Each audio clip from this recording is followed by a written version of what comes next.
note. So kind of looked at me and says, there's some of us still doing the old stuff.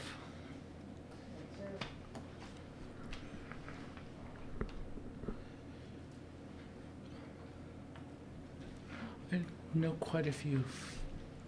Can you guys hear me, or are you guys having to turn your hearing aids up? You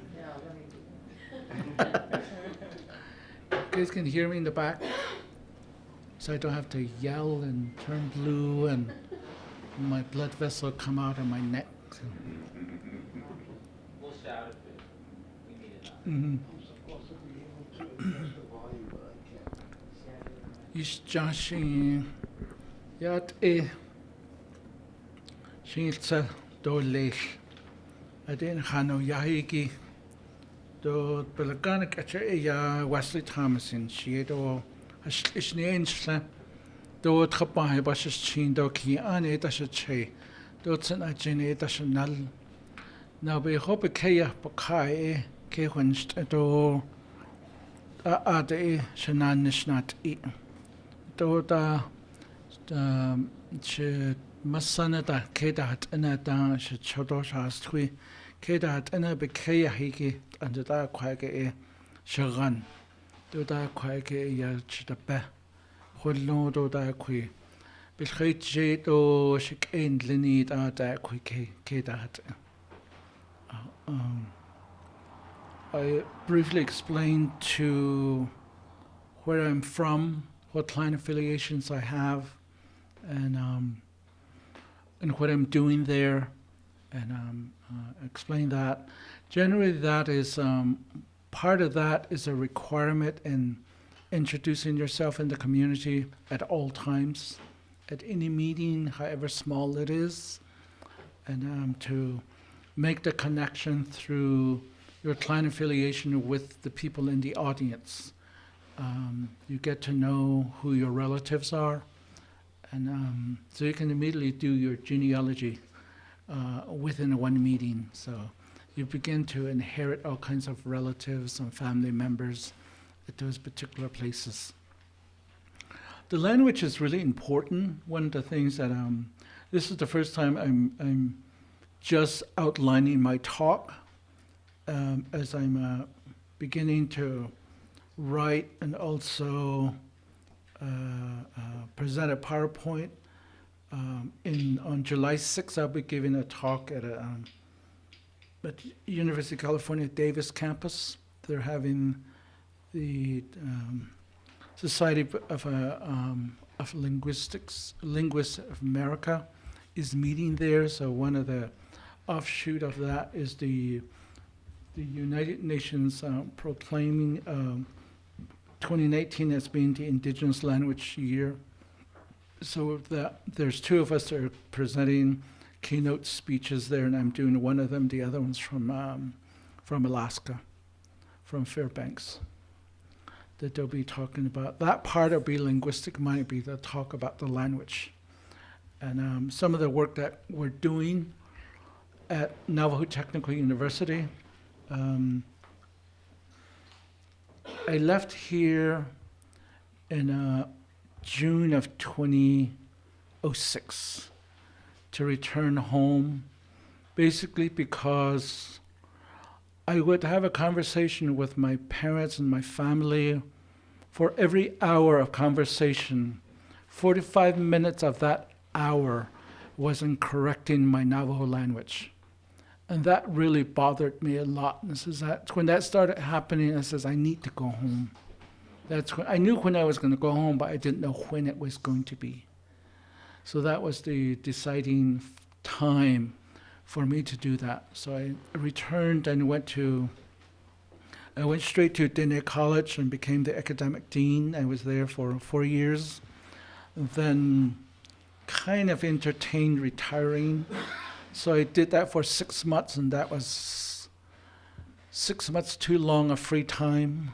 So I finally went back to finding that they needed a Dine Studies instructor at Navajo Technical University. And I returned there. Been there for 8 years now. Well, it will be 8 years 8 years this past January, January 11th.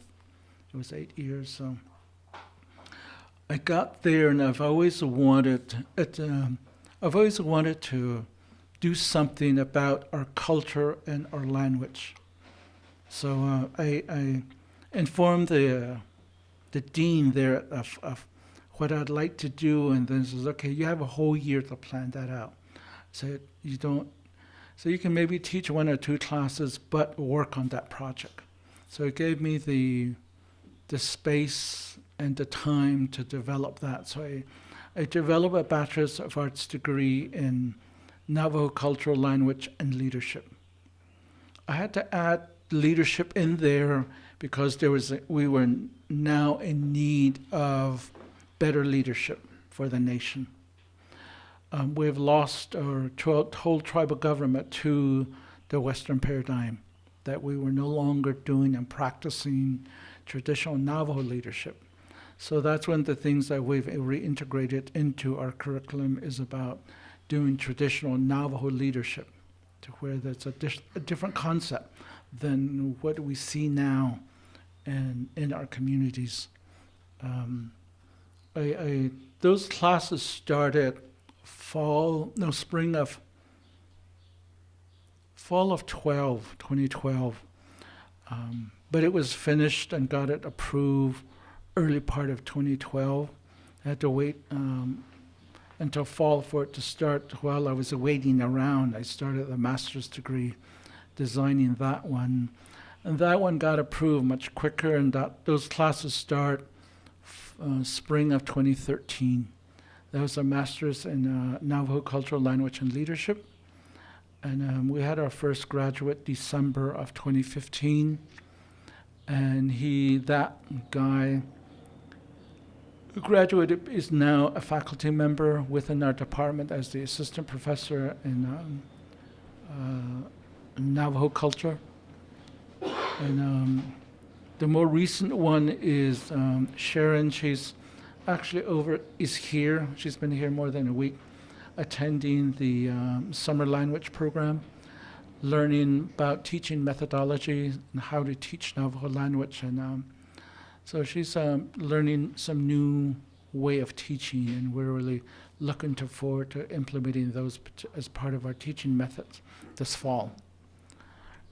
She's also finishing up her master thesis, and she's going to start officially as an assistant professor in Dine Language and Culture this fall too. So we've produced other graduates, and they're going to other institutions. Even all the ones who are receiving their bachelor's degree, they're being certified by the state and by our tribe to teach the culture and language. So we're producing K-12 teachers within the language and the culture. And one of the main thing with that is that they have to be fluent in the language in order to do that. The master's degree, we're going to be expecting our graduate students who are coming in to be fluent in the language to obtain the degree. So that's one of the differences that we're doing. So in my work, this is something that's been going on. I have not really isolated this particular approach, but this is something that I've started thinking about a couple of years ago, much more over the last year, about the language that we have. That we have speakers and we have non-speakers. And these are tribal members, the non-speakers. So in designing the undergraduate, we have like Navajo 101 and 102. That's strictly designed introduction to Navajo language for non-speakers. It could be Navajo students, it could be non-Navajos coming in. Like the academic dean there at the school took Navajo 101, he's from Nigeria. And he can really carry on a conversation in Navajo now. I say, if he can speak it, why are not our own children not speaking the language? But the thing is that he has an interest, innate, and a desire to learn the language. I think that's pretty much his driving force. So he speaks his own tribal language. He also speaks German, French, Russian, and now Navajo is another one that he's picking up. He has an interesting language, a gender language he's speaking and just communicating with the men. So that one's fascinating to listen to him carry on a conversation with his really thick Nigerian accent. So it's a new language. It seems sound like so. So 202 and 201, Navajo 202 and 201 are for Introduction to Navajo Language for speakers. There they only focus on reading and writing. The 101 and 102 is speaking and reading. Then we have an intermediate one at 301 and 302. That's where both those who took the 100 level and 200 level come together and take the intermediate. Then we have Advanced Navajo, which is 401 and 402. Then we have additional courses in the MA program, like learning the Navajo verb system, which Dr. Patero teaches. And in fact, here I have two colleagues of mine, actually three. Two of them comes from Navajo Technical University. Dr. Paul Patero is a linguist and a graduate of MIT, got his doctorate from there. And also Dr. Henry Fowler, who's our department chair, got his doctorate in education from Fielding Graduate University out of Santa Barbara, California. Then the third colleague that I'm working with is Amy Horowitz, Dr. Amy Horowitz. And she's a senior fellow in the Center for the Study of the Middle East and also in global studies. And they're quite familiar with some of the stuff that I've been doing and having an interest in the work about Navajo language, the importance of Navajo language. One of the main things that I'm beginning to discover and beginning to elucidate is defining the types of speakers that we have. We have what I call the speakers who are conserving the language. Those are the ones who speak it fluently now. So in a way, they're maintaining the language. They're keeping the language alive. They're upkeeping the language as a means of communication. They're actively participating in keeping the language being viable within the community. And then in that way, they're protecting the language from disappearing, from becoming inactive.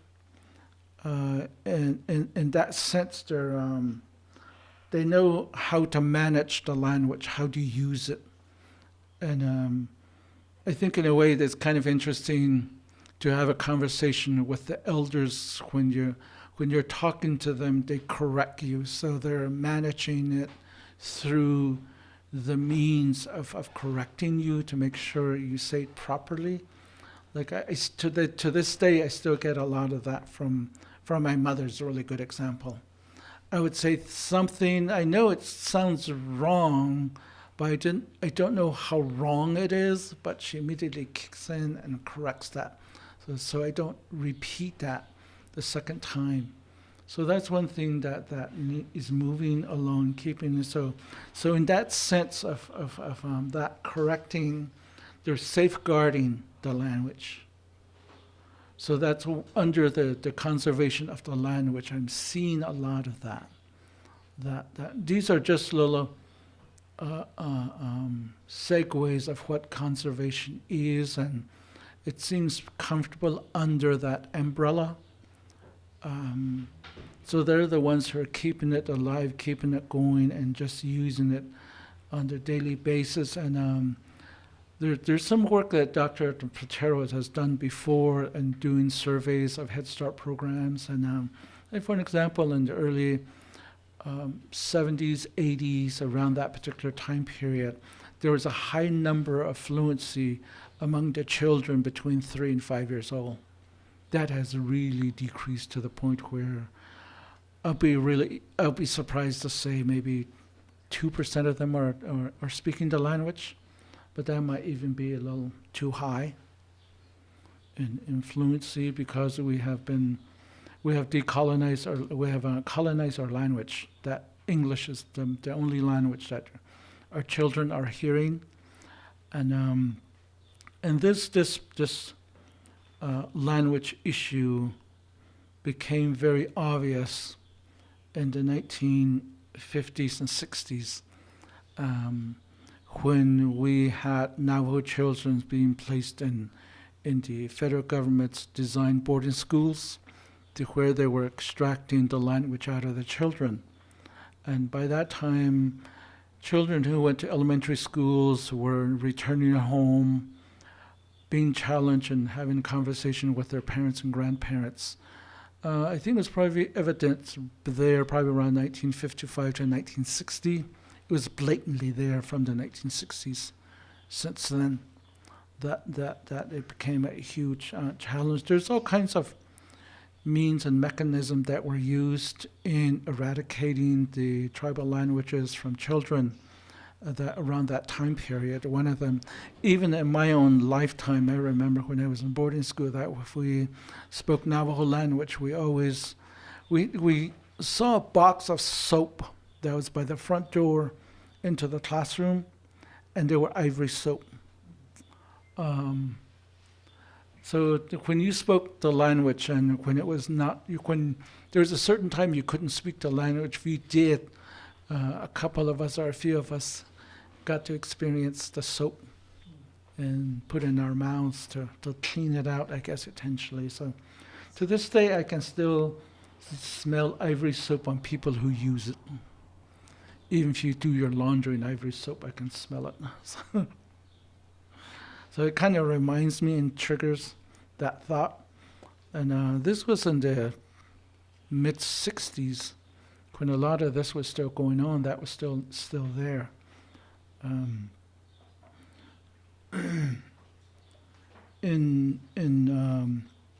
The other part of looking at the language is we have people who are conserving the language. Then there's a more new development about efforts about preserving the language. The preservation of the language, there's several different terminologies that are out there that are used to convey that or to drive that conversation. One of them is like defending the language, to keep it alive, that it's supporting the existence of the language, of keeping it alive, to the point where in some people where they're challenged of not speaking the language, but they want to hang on to it. So in a way, it's like giving CPR to it, so that it could keep its heart beating.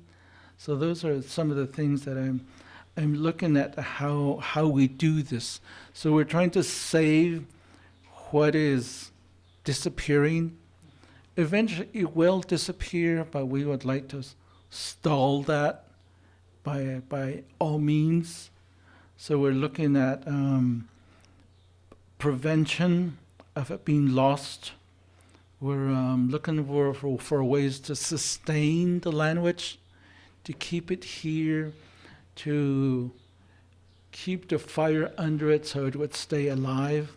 That we're encouraging people to learn it, to relearn it, and to increase their vocabularies of Navajo words, of how to get creative in use of the language. So that's all part of the preservation that we're now looking at. So in a way, we're helping to keep people aware of the need to speak the language. So we're aiding in that particular approach of preservation. We're at times we boast about it in our promotion to keep the language alive. We're trying to think of some good example of where we do that. We have like one good one that's coming about is a while back our tribal paper. We have one tribal paper. It's called the Navajo Times. It comes out once a week. Pretty soon, our school, the School of Dine Studies, will reintroduce the Navajo language back into the tribal papers as a one page to one page of that paper will be completely devoted to Navajo language. And Sharon Nelson, the graduate student that is here, and Dr. Patero, and several of the graduate students are the ones that are working on that. So that they have to produce a weekly paper to do that. So they'll be covering all kinds of things in that particular work that we want to do. So that's one means of keeping the language alive and keep it in the eyes of the readers. That is one of the contributions that the School of Dine Studies is doing with our tribal papers. We have radio stations in Window Rock in the middle of the reservation. Then the border towns also, they have radio stations that are running in Navajo language. And now and then there are some really good speakers who are part of the radio programs, and there are those who are challenged of speaking the language. They still are able to work at these radio stations, but in a way it's really bothersome that they're pronouncing words that are not correct, but that's being normalized by the listeners. That it's like one good example, we had one Navajo guy who would say Shawan. And when I first heard that, I had all kinds of wrinkles develop on my forehead. I said, what in the crap is Shawan? It actually came from the word Shagan, my home. My home, Shagan, calls it Shawan. I said, okay, whatever floats your boat. So we're hearing a lot of that. The other day I was just listening to the radio station. I was telling this to Dr. Fowler about that I heard this word where they're talking about cleaning up the community, and they're talking about these huge trash bins that are being put into the community where if you clean the trash along the road to dump them into these trash bins, these huge trash containers. And the radio station guy was saying,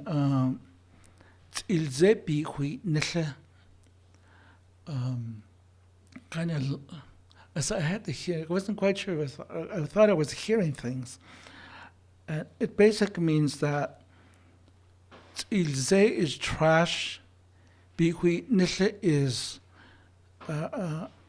where the trash are deposited, but the word that they use is bihui nisle, meaning that you have become, as humans, you are the trash part. You're the part that gets thrown into the trash bin, not the trash as an object, but your human body has become labeled or thought as being a trash. So your body is the one that's being tossed into these trash bins because it's that as a human, we generally don't get thrown into trash. But so that was really kind of a bothersome. It's been normalized, those kind of terms that we're hearing on the radio station. We're electing tribal officials who are not fluent in the language, and they're speaking and utilizing these terms that are they have their own language. I think that's the other part of it, that especially we're a matrilineal society, so my mother's sisters' children are my siblings. They're my brothers and sisters. So I have 3 younger brothers. Their mother didn't really teach them the language, so they want to learn the language, so they sort of created their own language that me listening to them, I don't understand what they're talking about, but they understand one another. And that's kind of scary that they could be talking to you about you and all that, and you don't really understand what they're saying. I have 3 sets of aunts, my father's younger sisters. They live up in Washington State. That's how I ended up in Seattle, because I was visiting one of them, decided to stay there. So they also have their own language. And those three can communicate with one another. It's like they have their own code. They use words that are not what it's supposed to mean. Like, for an example, I've heard them use the word dikis. In our understanding, dikis is the crazy one, but they've switched that into being a word for the white people that live around them. And I said, they don't call them belaganas. That's the proper term. So this is dikis, and they call them dikis snaz or dikis tso. I said dikis snaz is the tall, crazy one, and the big, crazy one, and then the lady that's crazy. So they labeled that word as an, and I said, how come you call them dikis? I asked them one time. I says, the younger one says, isn't that the word for white people? I said, no. So it's kind of interesting just to see how they have these, I'm not sure where they got that idea. It might have been their mother. It's kind of a little off. Like the saying goes, the elevator doesn't go to the top floor type of thing. In defining the difference between conservation and preservation, I was looking at what are some of the possibilities if we don't really invest in the conservation and preservation of the language, that what is going to happen. There obviously will be a language loss, and that the loss is a major alteration of the culture, because the culture and the language, they work together. One can't exist without the other unless you bring in another language, but it's not going to convey the same meaning that is understood in, for example, in Navajo culture, when the language is not there. And that's very obvious now, because there's Navajo people who are practicing Navajo culture, but utilizing the English language. There's a lot of compromising taking place. There's a lot of assumption of the cultural practices because the language is no longer there, that's no longer being used by a particular family, for an example. The understanding of the culture and the value of the culture it gets diminished, because in using the language, it has a strong power that comes with it in practicing ceremonies, like for example, in ceremonies that are conducted in the language. If we start conducting the ceremonies in English, it's going to get to the point where we're just going through the motion without really giving it value. It loses its power.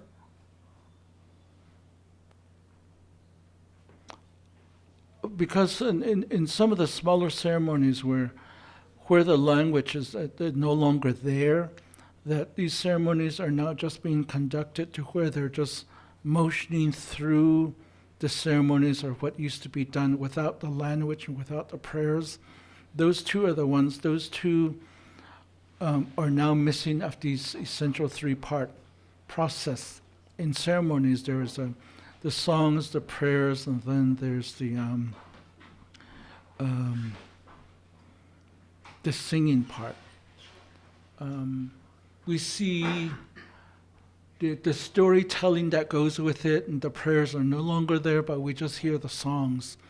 And some of the new practitioners are just learning the songs, so not really understanding the meaning of these songs, let alone knowing the stories that come along with them. So we're beginning to see that. So that is already altering the culture. The ceremonies are now changing. And if we don't do anything with the conserving the language and preserving the language, it's basically ending a language. And we see a lot of that throughout the United States, for an example, where there's language loss that has taken place.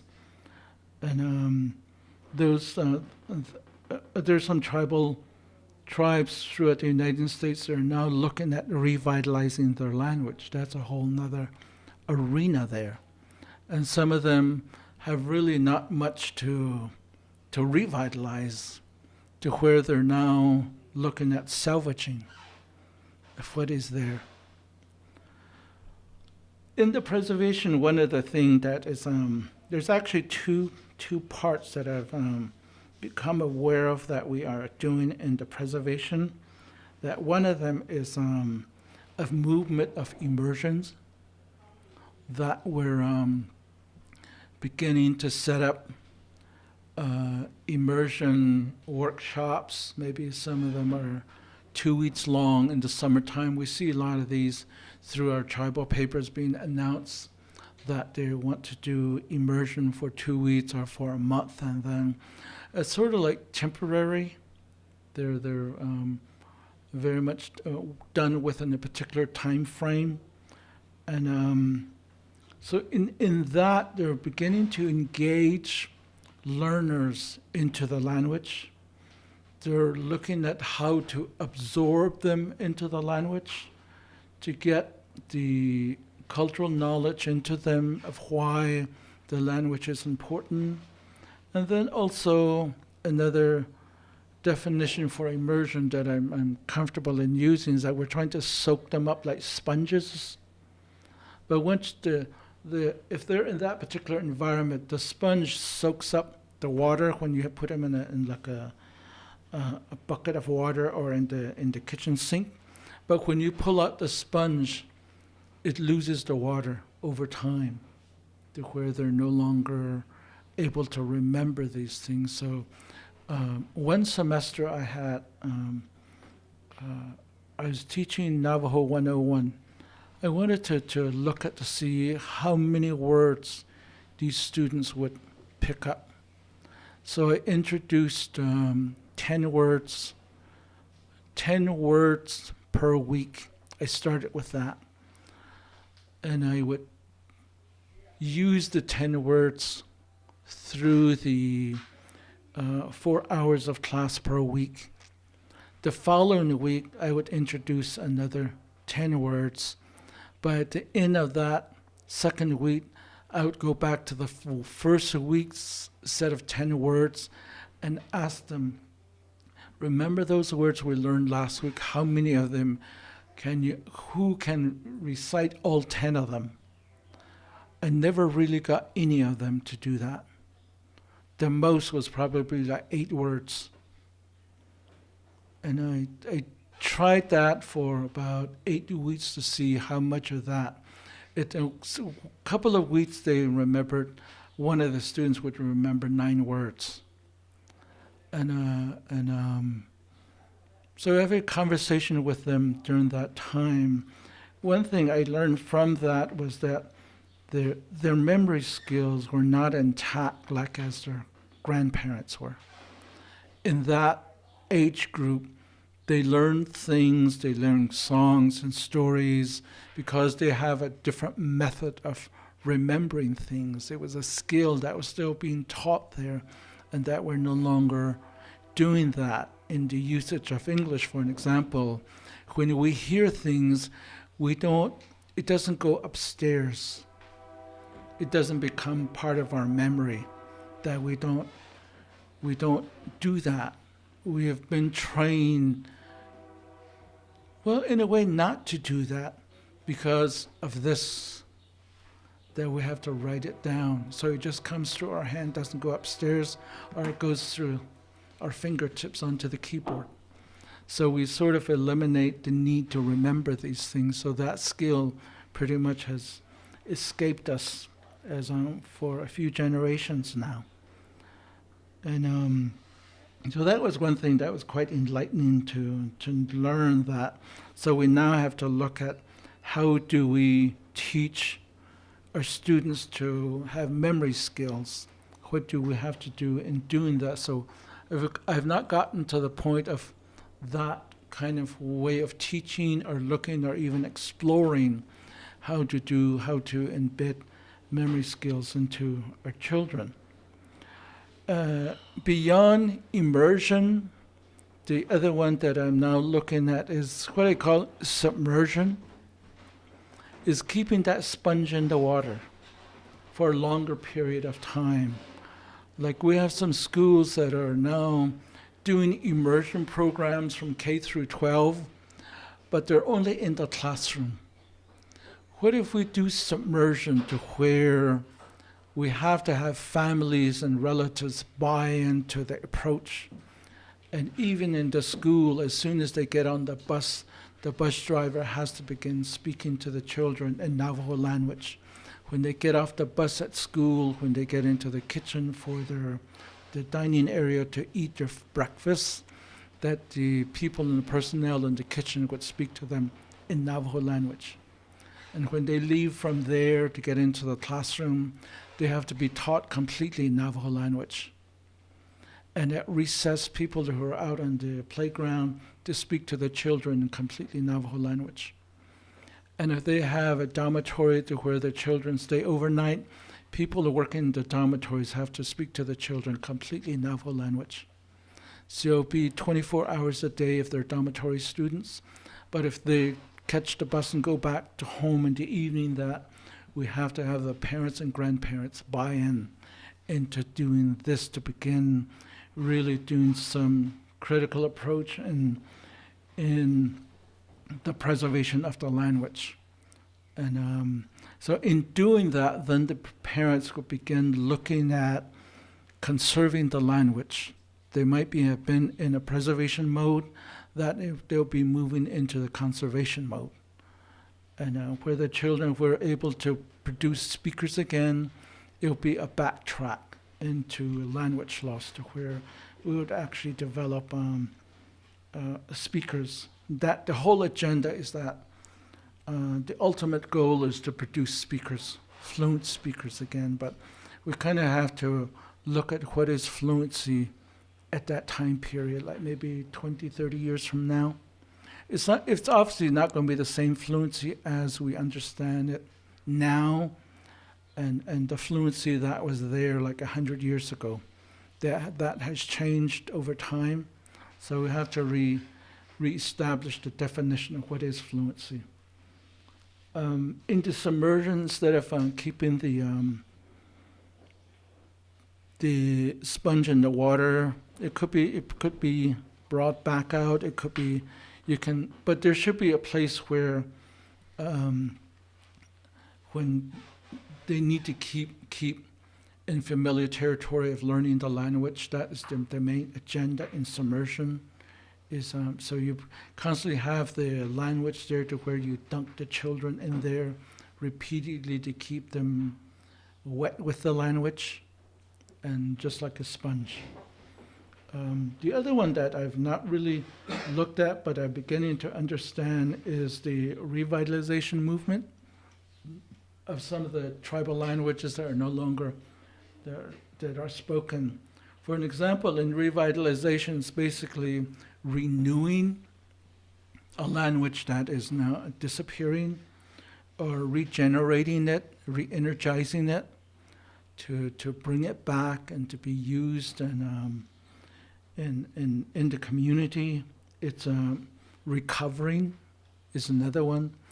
There's a group of speakers from the Yakima Pueblo in New Mexico, and they just live west of Albuquerque, where they have, I think, 5 or 3 fluent speakers. They got together and produced a dictionary. And so in a way, they're looking for ways to revitalize that language.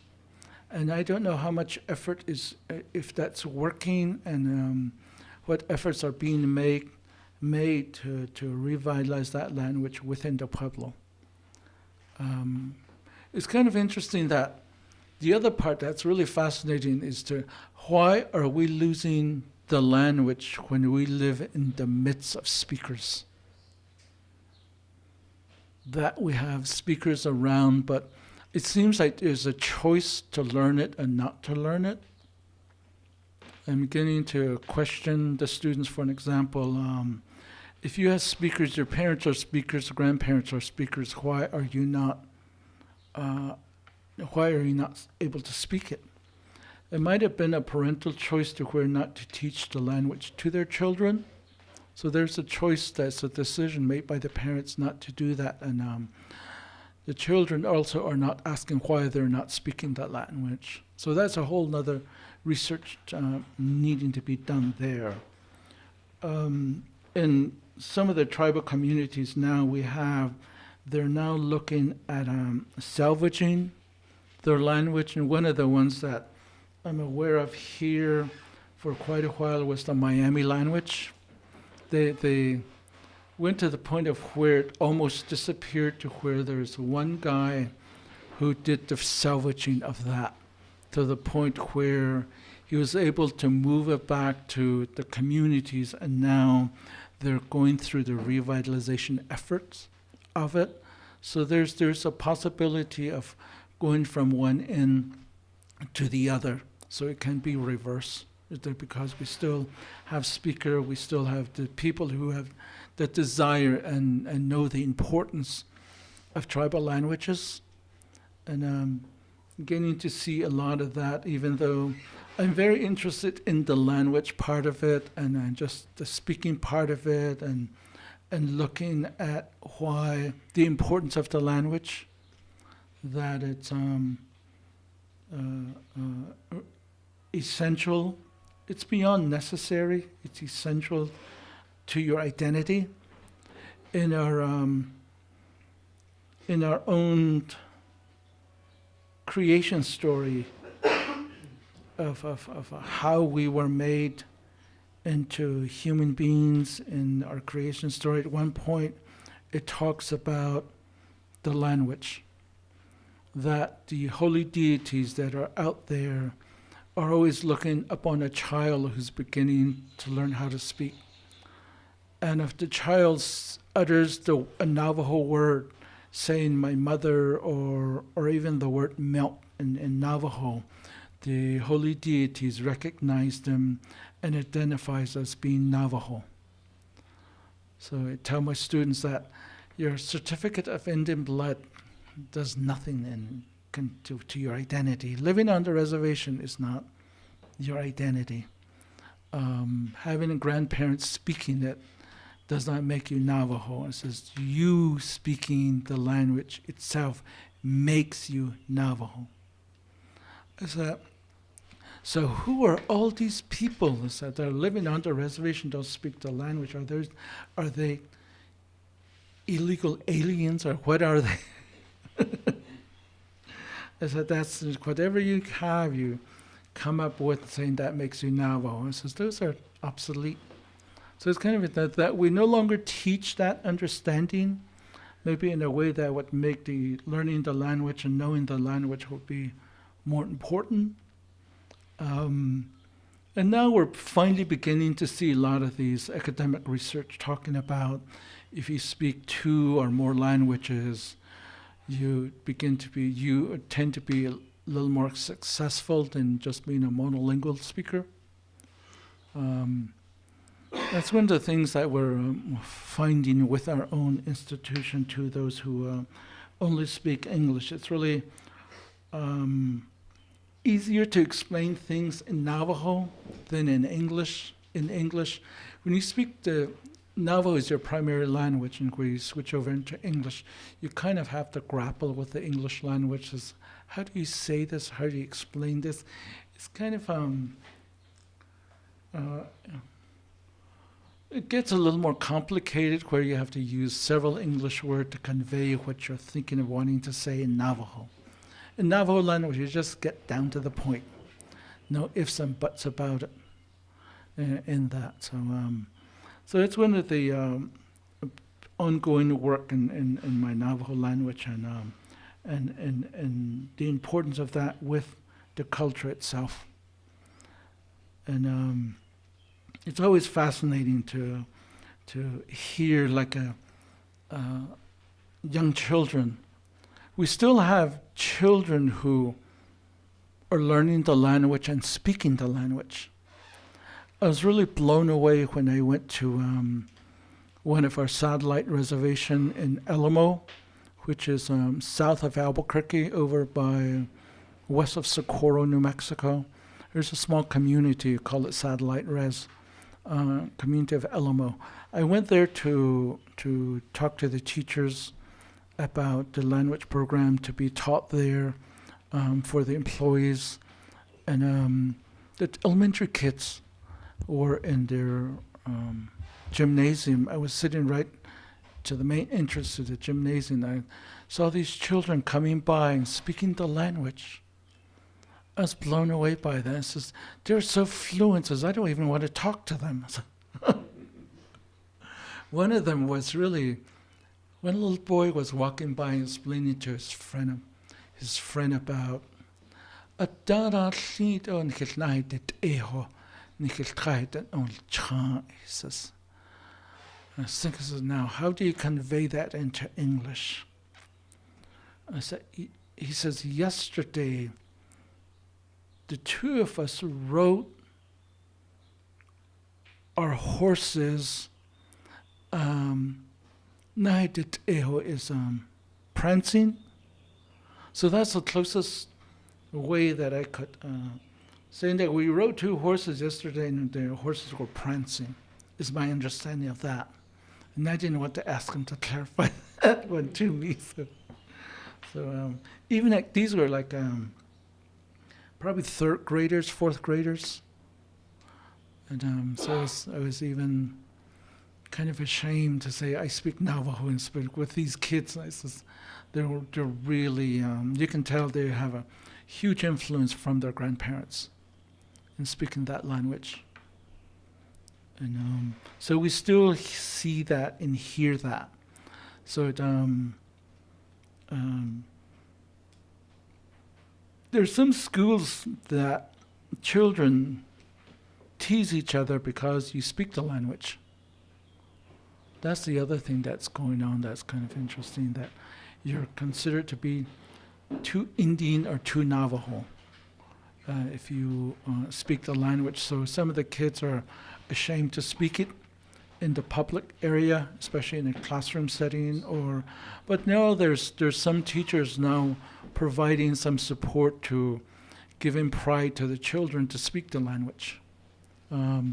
That's more of a new trend over the last probably more than 5 years, probably within the last 5 years ago.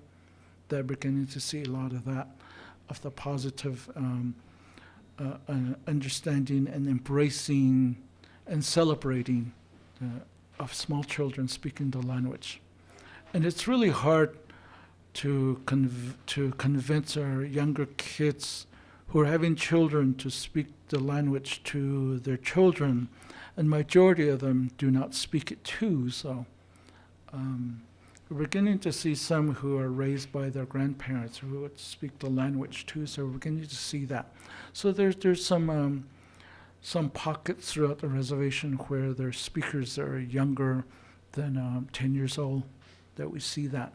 It's getting to the point where I don't want to say it's rare, but I'm hoping that becomes normal, that the importance of the language is there, that there has to be some sort of momentum to building up in reestablishing the importance of the language. And those are some of the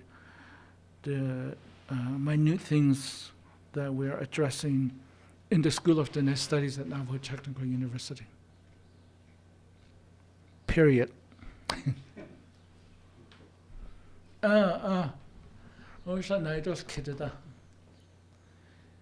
Any questions, ideas, thoughts, your experience? So, one of the things I always find that I've always been intrigued with is when you give a talk, the kind of questions that the audience comes up with, because majority of my time when I was doing my academic work, I found intriguing questions coming from the audience that I would never thought of. I always find that fascinating, that people would ask things that are just coming from the left and say, whoa, I didn't see that one coming, but that one's really interesting. I'd like to. That's been at times been the driving force with my work in teaching, especially asking my students. They have to ask questions. Sometimes if they're too silent in the classroom, I tell them each one of them, you have to bring 10 questions with you. And if they don't do that, then I say, okay, you need to turn in 10 questions as your homework. So that's so then that way I would get them to feel comfortable in asking questions. And I did that a lot with my students here at IU. One time I was being evaluated, I was just timing was just great. The department chair walked in. I didn't know I was being evaluated in my classroom. My students were just raising their hand, asking questions because they're required to ask questions. They get a good mark if they get a 1 point for asking questions, and everybody want their 1 point every class period. So that really worked. I got a standing ovation in my evaluation in the classroom that year.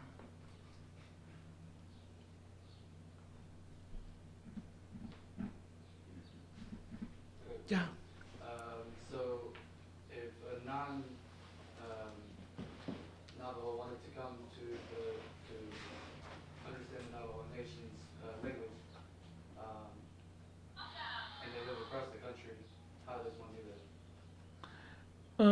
You can relocate to the university. It's not if when it says Navajo Technical University, it's not only for Navajos. It's anybody who wants to learn.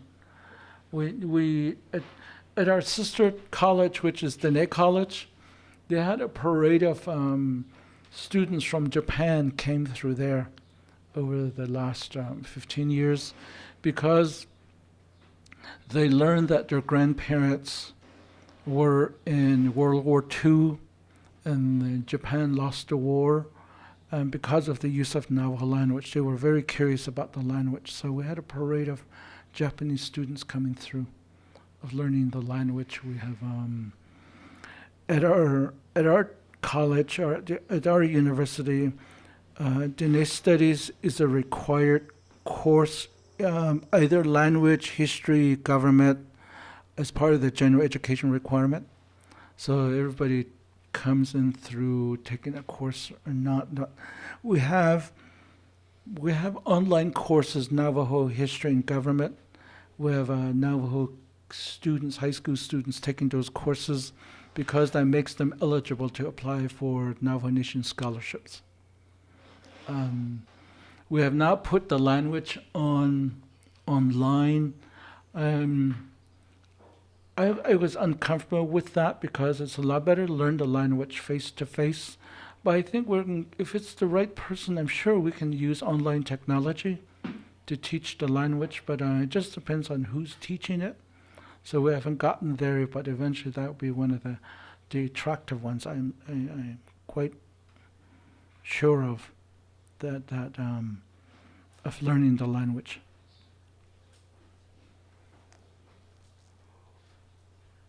I noticed you talked about how language and culture kind of go together, Mm-hmm. and you talked about how some of your students, after they kind of left the immersion, like the sponge started to drain and to dry out. Mm-hmm. And one of the things they taught us in psychology is that the best way to get something from short-term to long-term memory is to associate it with how it's important in your daily life. But I also know that a lot of native cultures are collectivist, and there is some evidence that collectivist culture, long-term memory functions differently. So do you think part of the problem is that a lot of the youth on the reservation are becoming more moving from a collectivist kind of culture to an individualistic culture, and that makes it harder to learn the language? Yeah, there has to be a desire to learn the language today, then a need to learn it. You have to have that extra investment in learning the language. Mm-hmm. I see that with some of the students who really want to learn. They go beyond the classroom time period. They go on their own. They buy extra tools that are used. Like we have a Rosetta Stone. There's actually a Rosetta Stone Navajo language. We have them, yeah. Duolingo has one too now. They offer. I don't know how good it is though. Yeah, at least I say that's your jumping off point. Is that start with that, you go through various levels, and then from there it helps you to begin understanding the sound system and begin reading it. And we have a few books out there that are available. The one we're using at our school is called the Navajo is relearning the language. That's the book that comes out of Satlana book publication out of Flagstaff. It comes with a workbook. That's the one, but there's others. Some of our language instructors have their own way of teaching the language. They've developed their own methods of how to teach it. But I'm beginning to see that particular book being available in some of the high schools that they're using. For example, at our instructional sites, Crown Point is the main campus. We have one in Chinle, Arizona, another one at Islas Bus, another one in Kirkland, New Mexico, and the latest one is over in Zuni. Languages are being taught at those. At Zuni, they're teaching Introduction to Zuni language. The other three other instructional sites, they're teaching Navajo language, Navajo language, and I've noticed they're all using the Nepazapa Nahoa book. So that one. So to your question, I think that to really, you have to invest extra time and make extra effort and have a desire to learn the language. The possibility that it's very high if you do that. If you just says, okay, I want to understand the language and sit in the class, that's not going to help. You're just because if you don't have the desire, you're not really listening.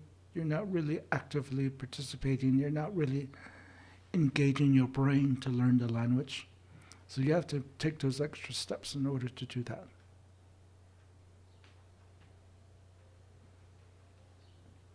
Yeah. I was curious how elders are involved in the conservation process. We're beginning to see various pockets of places throughout Navajo Nation to do that. We haven't really come onto the same page. Everybody's sort of doing their own thing. Like there's the Navajo Language Teachers Education Association. These are K12 teachers who teach Navajo language in maybe 3rd grade and 7th grade. That they come together on a yearly basis to meet. Then the Navajo Nation government is headquartered in Window Rock, and there's a Department of Dine Studies. Within there's a cultural and language component. They also work with grant schools and the BIE schools, and and they're also working on trying to make the language and the culture a normal part of their curriculum K through 12.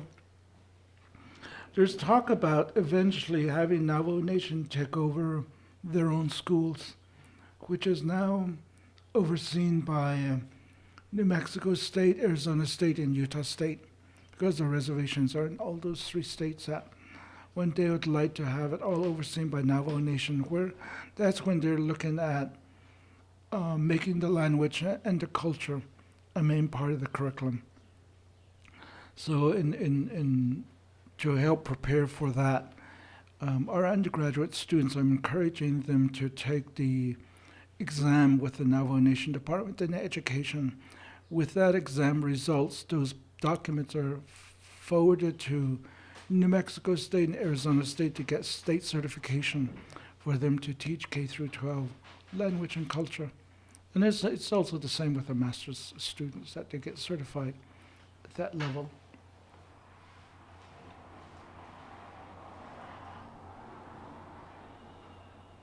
Jonah, thank you for bringing me in and providing the space Nikki and the rest of the crew, your crew, or is it a crew of one? Like, are you the whole busload now?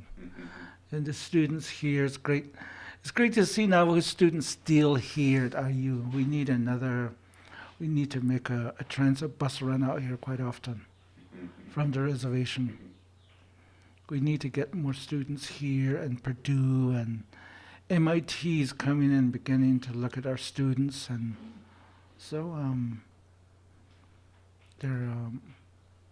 I think two of our faculties are working with them on some summer project too. So IU needs to do a recruiting trip out to New Mexico and Arizona. We'll give you time and space and office places to recruit. So.